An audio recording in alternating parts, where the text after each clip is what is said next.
Go. Yeah. When in 1826, when Cayuga County was ceded from the Creek Indian nations and they had the land lottery and the white settlers came to Cayuga County, they found mine and Ashley's ancestor Aquila Hardy living here with the Creek Indians. So I guess you could pretty well say we've been here from the get-go. This old land that we live on never belonged to anybody but our family and the Indians. My daddy always said that we was just as much a part of this land as the rocks are, and I think he's right about that. We go way back. Aquila Hardy was in the war, 1812. On my mother's side, Drury Banks was in the Revolutionary War. All the way down through history, we've taken part in overseeing the security of this country in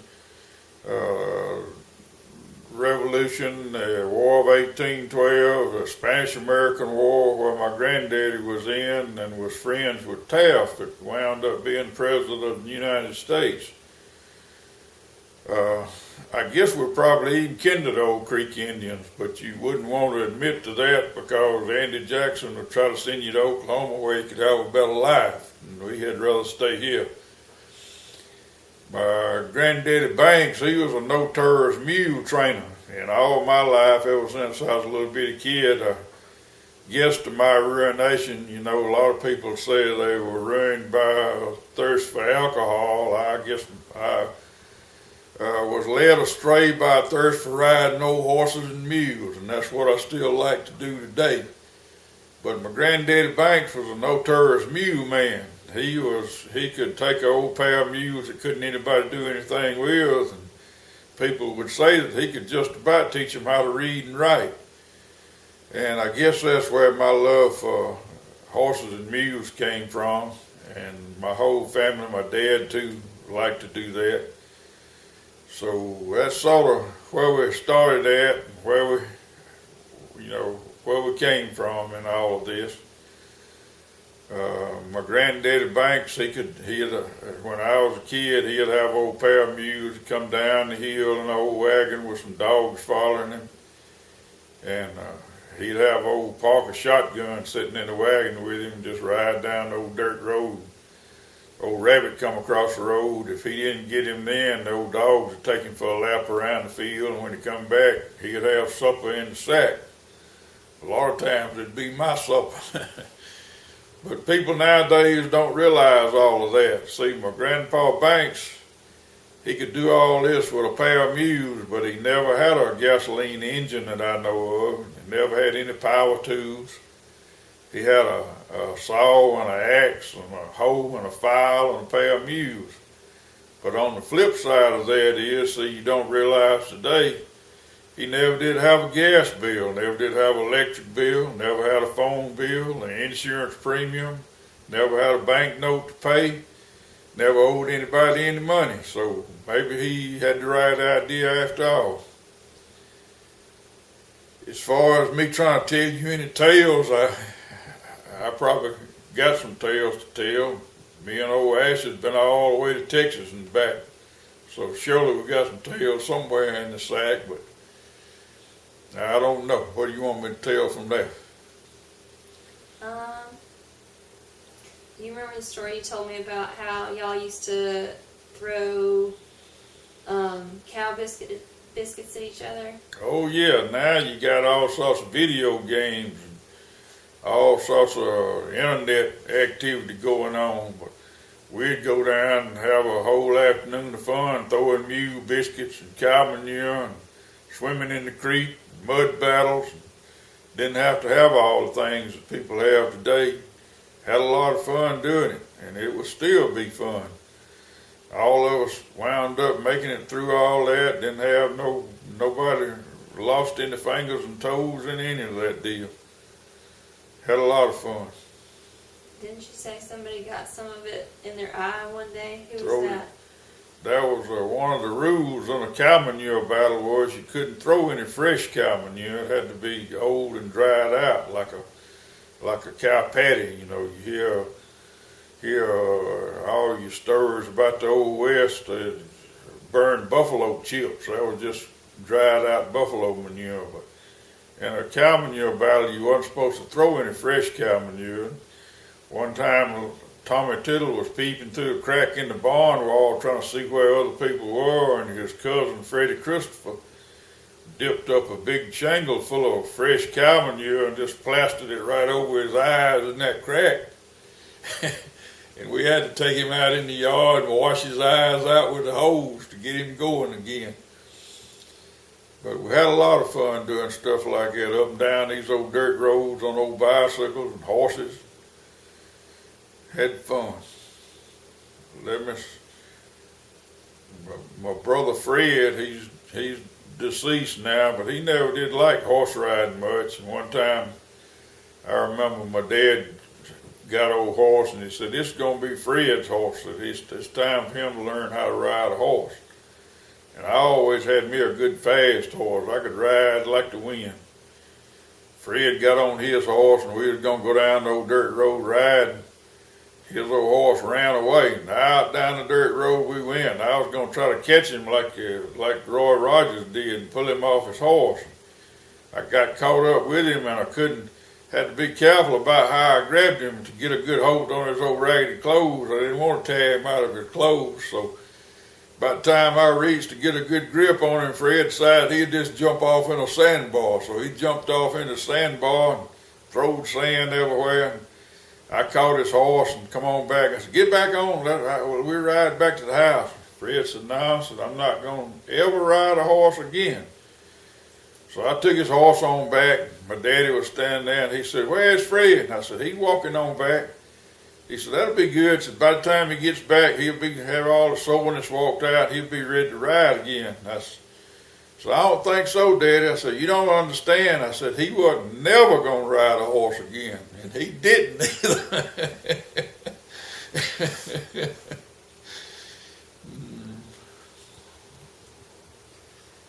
But I've always been glad that I came from here and who I am, and I've heard Ashley say she is too, and that makes you have a good feeling to know that you and your family are proud of who you are and where you're from.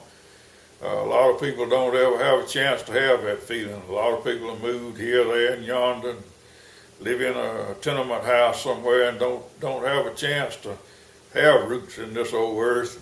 And it's a real good thing to be a part of this old earth, just like the rocks are, like my daddy said. What else you want me to tell, girl? What about, wasn't the horse that you had when you were real little, wasn't his name Tony? Did you ride him to school? Tony, I used to ride everywhere. Old Tony was a good old horse.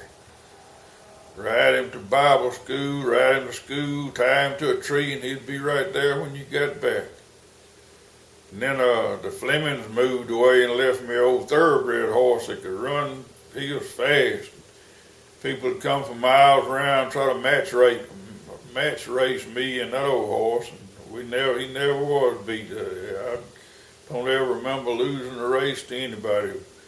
His name was Lightning. I guess that was an appropriate name for him.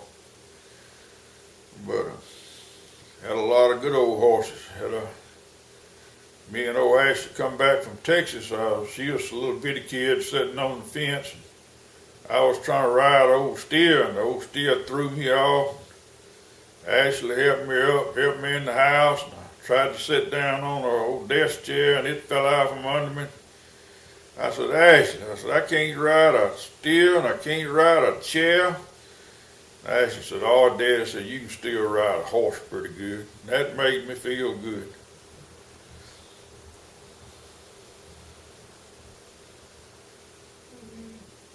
But all my family all came from right here. All had foundation roots here. I guess we was all original land lottery people for Cayuga County. My mother's side of the family and my father's side of the family both.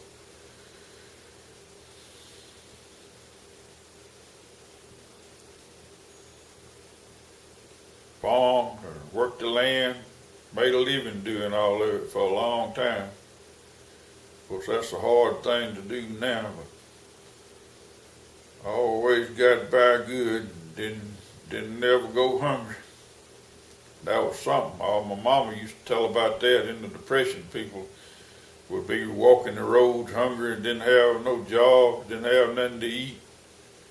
And they always had plenty to eat, didn't have any money, but they had plenty to eat because they had a pair of mules to work a garden, work the crops with. And never did really even know it was a depression. But she always told about a lady stopping, and they lived on the main dirt road through the little old community here, and people walking the roads looking for something to eat, and the lady stopped and knocked on the door and wanted a drink of water and a piece of cornbread. And Mama said her and her sister went in and fixed her a big plate, sweet potatoes and ham, and collards, and big glass of buttermilk. Took it out, tried to give it to her, and she wouldn't take it. Said she just turned around and ran, yelled back at them, said, "Y'all trying to poison me." That was too much. They had done fixed her up too much. She couldn't understand anybody gonna give that much to her. Things like that's a sad situation, but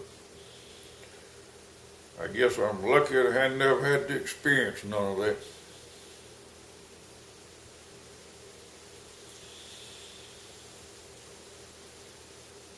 Which one of your mama's aunts would live at the house with y'all? My Aunt Mary lived there when she was young. Before she married, she lived with us. My daddy's aunt, my daddy's mother, and my grandmother, and one of her sisters lived with us when I was real small. Who was it that was afraid of lightning? That was my grandmother and her sister, Aunt Reeby. They would close the shutters and get into bed when a lightning storm came. And I was a little old bad boy that was always into mischief. And instead of closing up the shutters on their bedroom, I left them open, and I got up on had a big old steamer trunk in front of the window. I got up on the truck and danced in the lightning storm and dared the lightning to strike me. They thought I was possessed by the devil, which I probably did have the devil in me, but he didn't have all of me. But anyway, I like to have a lot of fun. But my grandmother, she was a real sour old woman that didn't ever want to have no fun, but she could play music, sing. Was a exceptional person, I guess. She put an old wash tub out in the yard and let the sun heat the water and make all of us take a bath in it.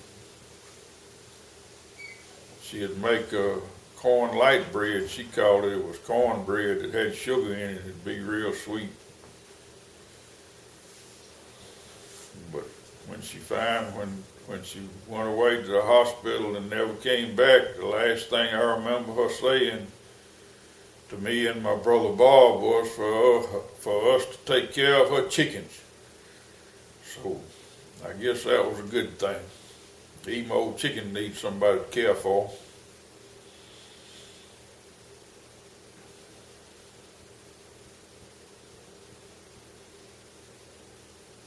What made you choose to go to ABAC to college?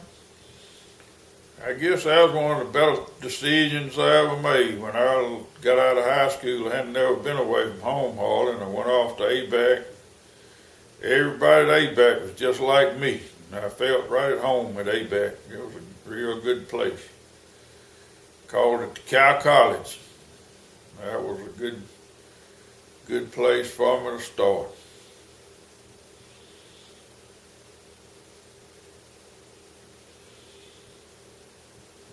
My grandmother, Ashley's great-grandmother, graduated from Georgia College. It was Women's College of Georgia then.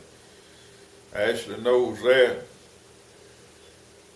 It's an old college. It's been there a long time.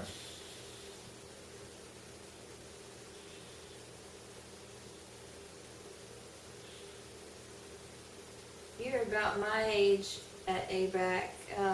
When Kennedy got shot. Tell me about that day, what you remember about it.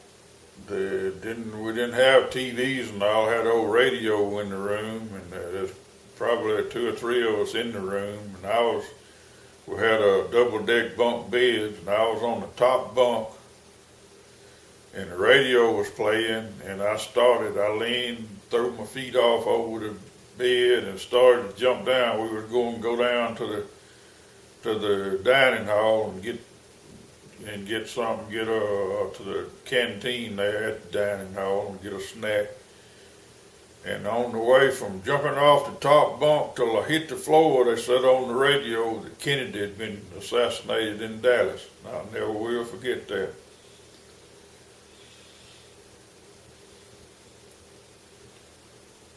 How did things unfold throughout the day? How were people reacting? Well, just about like they would now. Everybody gathered. We went on down to what they call a canteen. It was an area where you could buy snacks, and all the students were starting to file in and heard all about it and had a TV there. That's the reason everybody was going there, because there wasn't any TVs in the dorm. But everybody gathered there and watched the TV for, sort of in disbelief, and never seen anything like that before. But this old country's lucky. See, we went through all of that, survived all of that, survived all our different political animosity, and everybody still pulls together and still gets it done. A whole lot of countries in this whole world can't take all that sort of stuff.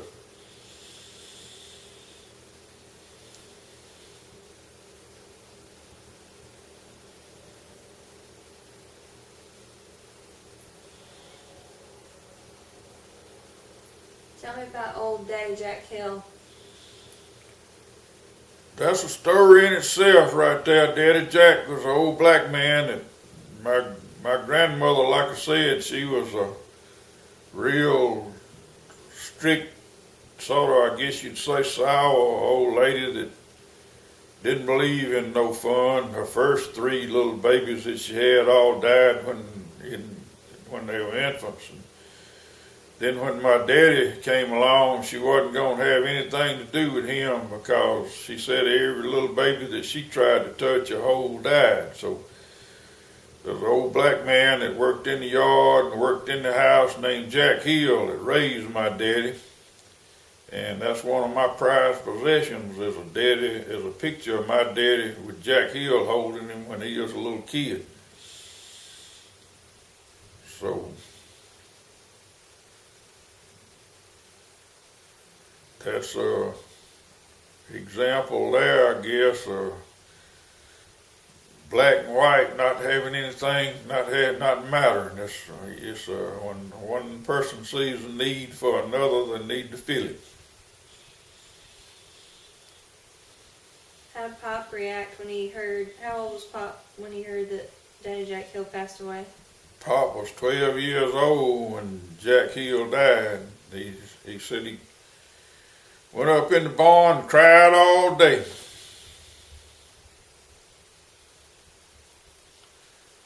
Jack Hill was sort of looked after them all and kept the whole deal going. When my daddy had an old goat that he had to drive to a wagon, and the boll weevil came in 1924, I guess, somewhere along in there. The depression in the South and the country came way before the stock market. Didn't nobody know nothing about the stock market. All they knew about was the cotton patch. And when the boll weevil killed all the cotton, or eat up all the cotton, that's when the depression hit the South.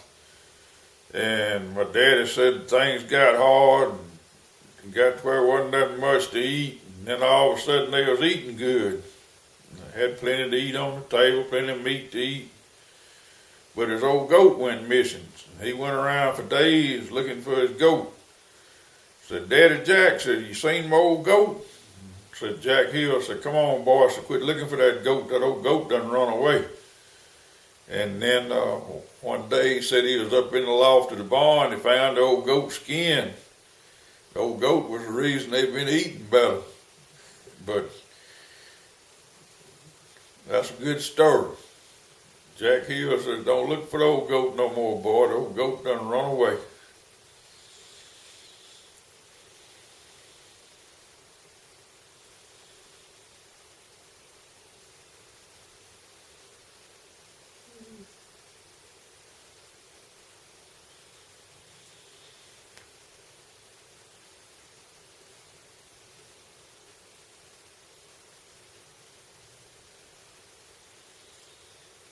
What about, tell me about the time that you ended up spanking Rebecca with the shoe.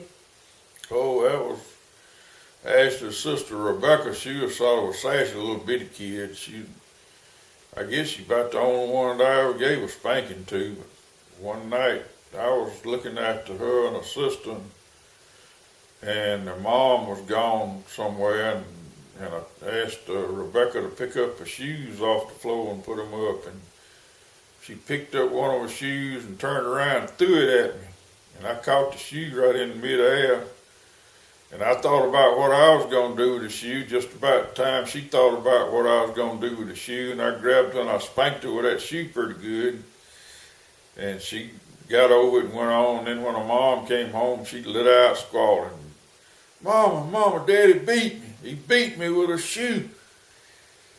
But anyway, that was the only, I think that did the job. Me and her never did have any more problems after that.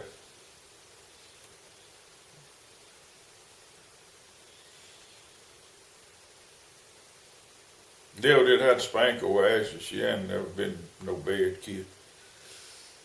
You had to spank me a few times. Ashley could ride a horse when she was a little bitty kid. Got some pictures of her riding, but she won't admit to being a cowgirl now. Me and old Ashley met an old Spanish fella in Texas that was a real cowboy. That was our neighbor. We tried to run him out the road, coming out the driveway one day, and Ashley said, "Watch out, Daddy. Here come Polo. Watch out, Polo. Here we come." You remember that?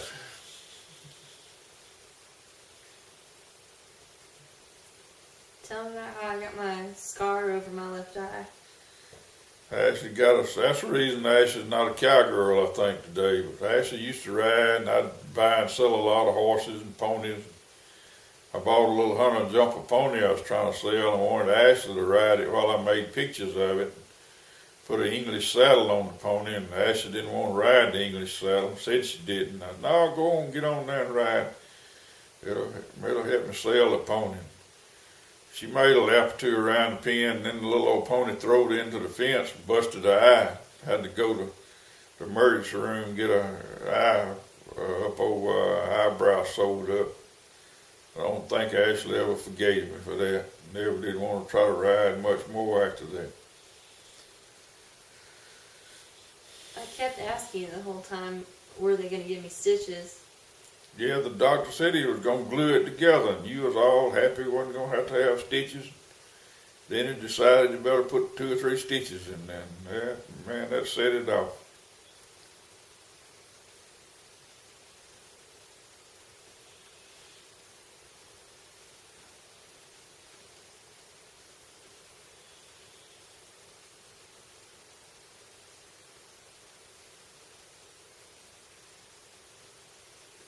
Had to think to come up with any more tales to tell when I asked. How about when you tell people a lot about how you had to talk to me when I was in kindergarten about doing better in school? When Ashley first started school, I didn't know if we was going to make it to this point. Ashley's a pretty good student now. She got a pretty good record in college. I don't guess she's made anything but A's and B's. When I first started trying to send her to school, she wasn't going to go. Didn't care a thing about going to school. The teacher had to call me in for a conference and said, Ashley can't get her to take a test. She won't even sit down and try to answer any of the questions. So I got her home. I said, Ashley, the teacher's got to give you a test. What they're trying to do is find out what you know. And Ashley looked at me and said, Daddy, I don't want her to know what I know. And I said, Actually, I guess that's a pretty good answer.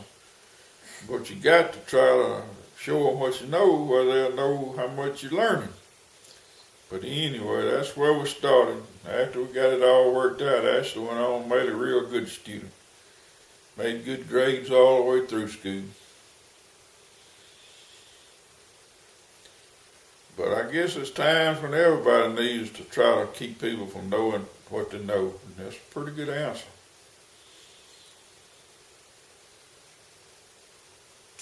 What kind of student were you in school growing up? I was just, like one of my teachers said, some people graduate cum laude and some people just graduate old my laude. And I just graduated old my laude. But I got by and I went through. I guess I was the first one.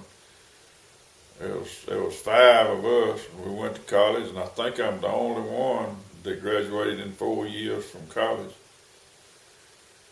But I got by. I was just coasting. I could have probably done a lot better if I'd tried, but I had rather go ride an old horse in my head and try to make real good grades. Which math teacher was it that told you you weren't going to be able to do college math? The principal at the high school that I graduated from told me that he asked me if I was going to college, and I said, yeah, I had been accepted at ABAC. And he said, well, I don't think you'll ever be able to pass college algebra. I made a B in college algebra just because he said that. Maybe that's the reason he said that. He probably knew that might motivate.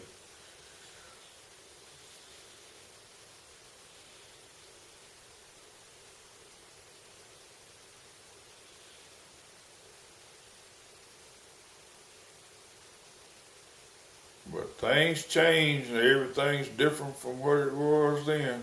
I guess it'll be different when you get as old as I am too.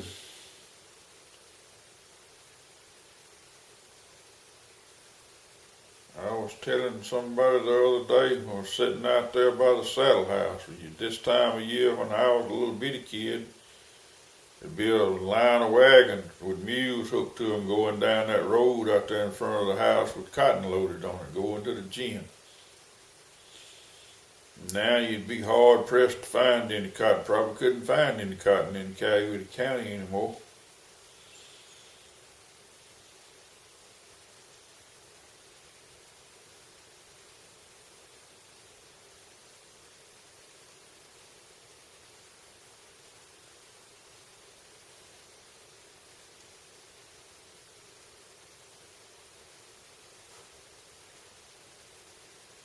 Tell me about a time maybe that you got in trouble with Pop and he had to talk to you. Worst whipping I ever got was for riding my horse off and staying gone till after dark. Of course, I guess I do understand it, but I still see I'd go come all the way home on the school bus, be thinking about catching my horse and lighting out across the fields and into the woods and riding. Stayed out way into the night. I never wasn't bothering anybody, wasn't doing anything to hurt anything. And then he was standing there waiting for me when I got home. Wore my behind out. But I guess it was because he was worried about me rather than because he thought I was doing anything wrong.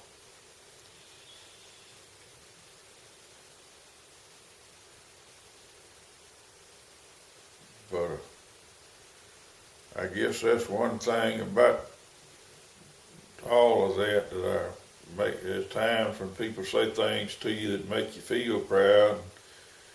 After my dad was old, before he died, he told me one time, said, I'm proud of all of you boys, but said, I sure am proud of the way you can ride a horse.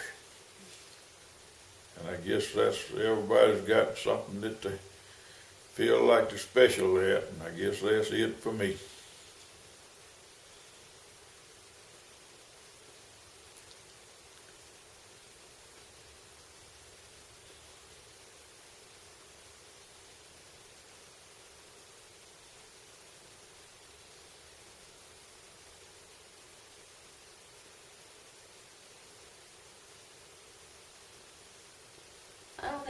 told me about how you met Joyce.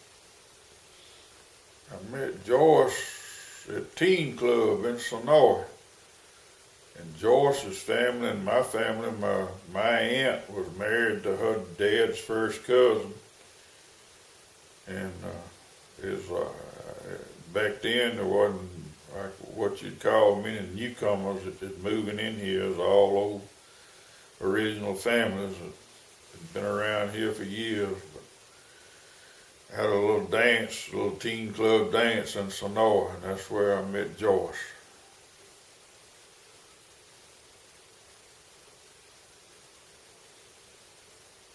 All of her family were real good, solid people, and all foundation families around Brooks, Georgia. All the Mask and the Gays and the Huckabees.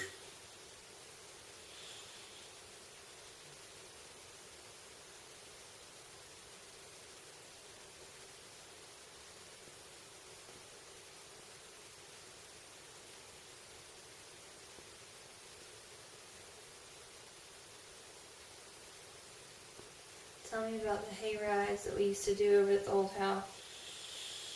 When my brother Fred was alive, he'd like to have parties. He knew how to have fun. He'd always have a big Halloween party. It was a big do. Had a big hay ride all through the fields and had different places where different people had different scenes going on. It'd be a couple of hundred people probably go around through all that usually every Halloween. Have a big Christmas party. Had a big party just about every Friday night. When my dad and Fred were still around, and had steak night on Friday night. And everybody bring a steak and grill. All we furnished was a grill and charcoal. And everybody cook all they wanted to cook. A lot of times there'd be 100 people over there. What I call the old house was my dad's grandmother's original house. It was the original little old 2-room log house, the first house they built on this place. And it's still there, and we still have family gatherings there. But at one time, everybody in the community would gather there, sort of like a community house. We'd have something going on just about every Friday night.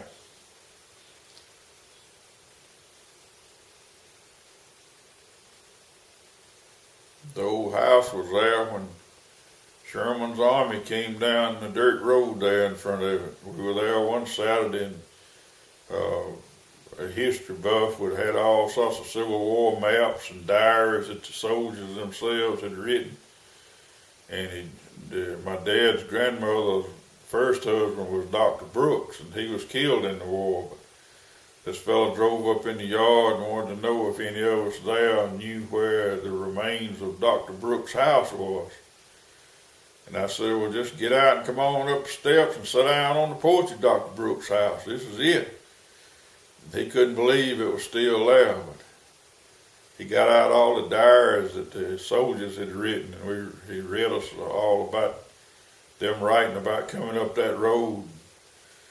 It was an amazing deal to see all that the people that long ago had written, and everything still being there about like it was.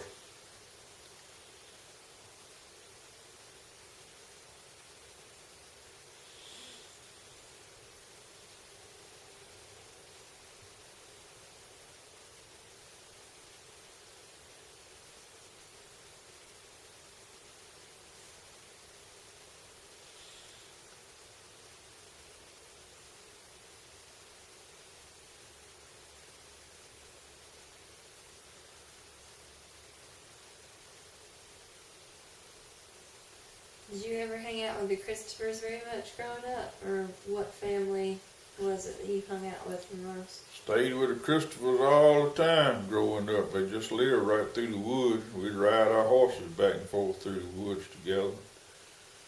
All the Christophers, they all kin to all of us, just like they all go back to Aquilla Hardy just like we do.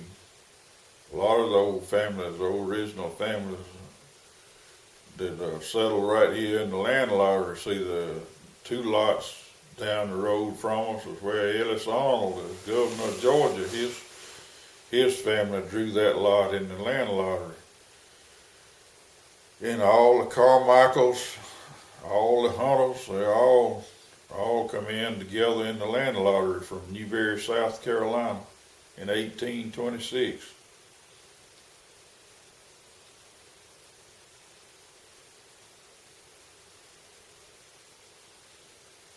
That's what all the Carmichaels, they are, and Bud Laster, his mother was a Carmichael. When you told me that when you was a little bitty kid about not wanting them to know what you knew in school, I told you then, first thing I said was, I guarantee you one thing, I can tell you ken the Bud Laster guy, because you're just as curious as he was. But anyway, they were all notorious for being real curious kind of people.